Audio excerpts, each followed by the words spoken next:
Vladimir Poutine, président de la Fédération de Russie, Monsieur le Président Azali Assoumani, président de l'Union africaine, chers collègues, Monsieur le Président de la Commission de l'Union africaine, Mesdames et Messieurs les ministres, Mesdames et Messieurs,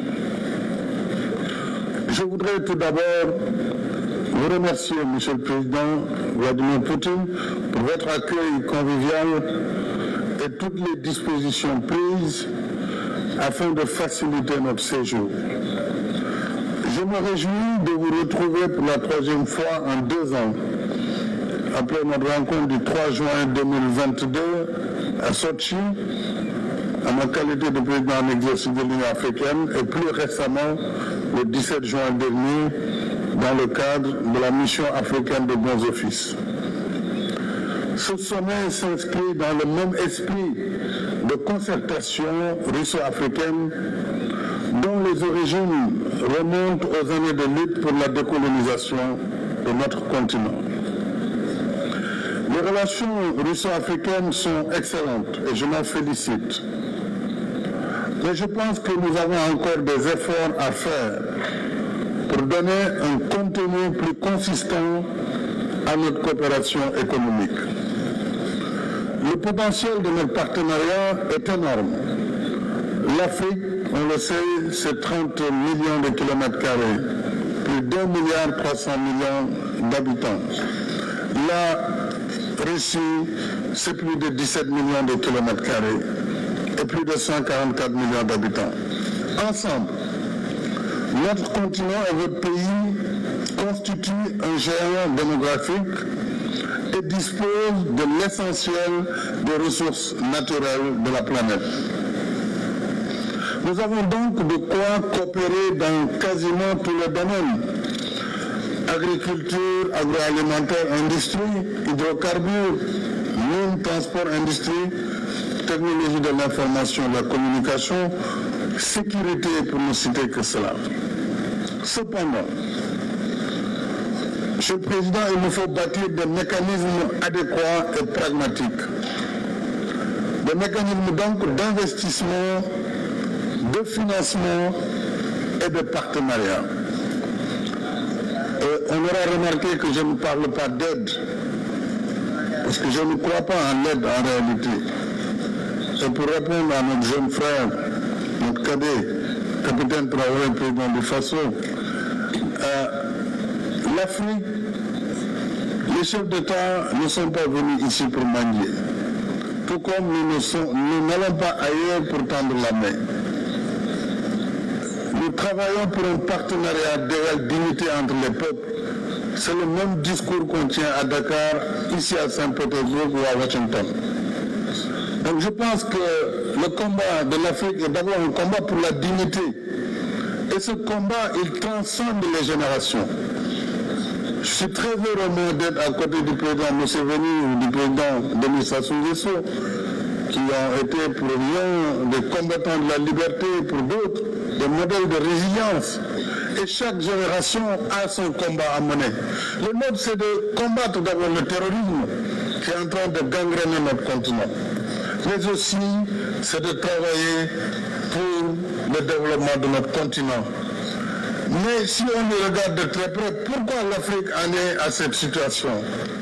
C'est justement le poids de l'histoire, l'héritage de l'esclavage, de la colonisation, qui se poursuit à travers des manifestations de néocolonialisme et à travers l'injustice du système que nous combattons au quotidien.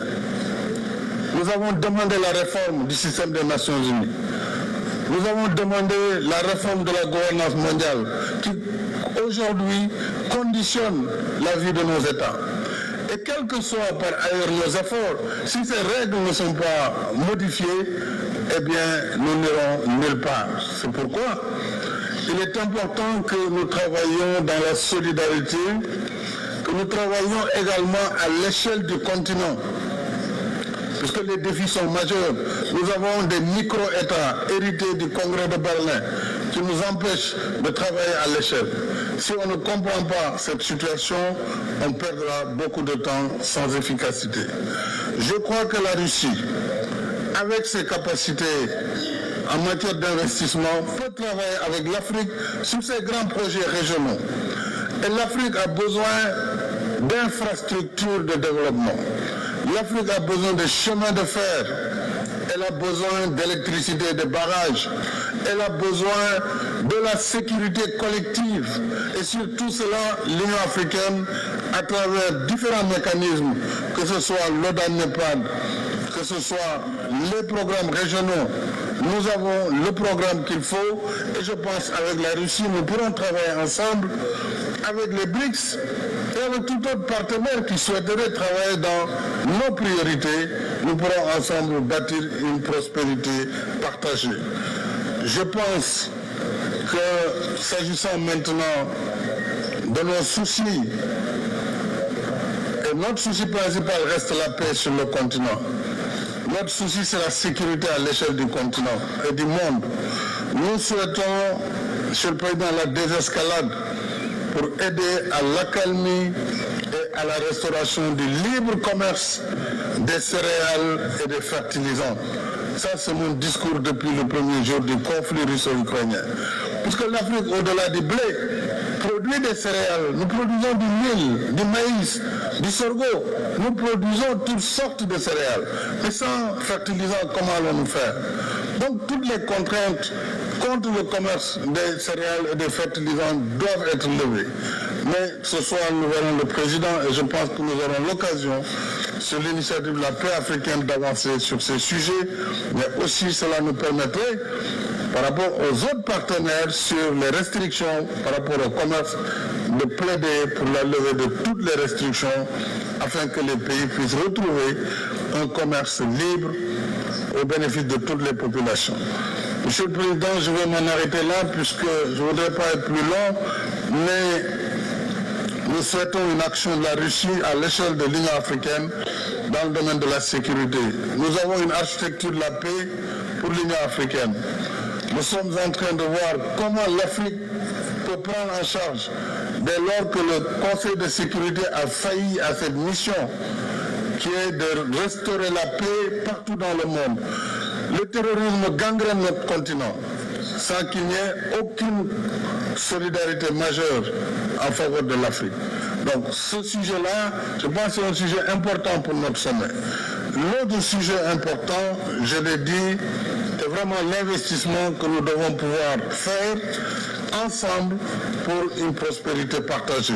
Je ne peux terminer, Monsieur le Président, sans vous féliciter et vous remercier pour le soutien diligent que vous avez apporté à la demande d'adhésion de l'Afrique comme membre de plein droit du G20. Cela participe de notre revendication pour une gouvernance politique et économique mondiale plus juste et plus inclusive, y compris par la réforme du Conseil de sécurité, afin que l'Afrique trouve enfin une place plus conforme aux réalités de notre temps. Encore une fois, merci pour votre invitation et plein succès à nos travaux. Je vous remercie de votre aimable attention.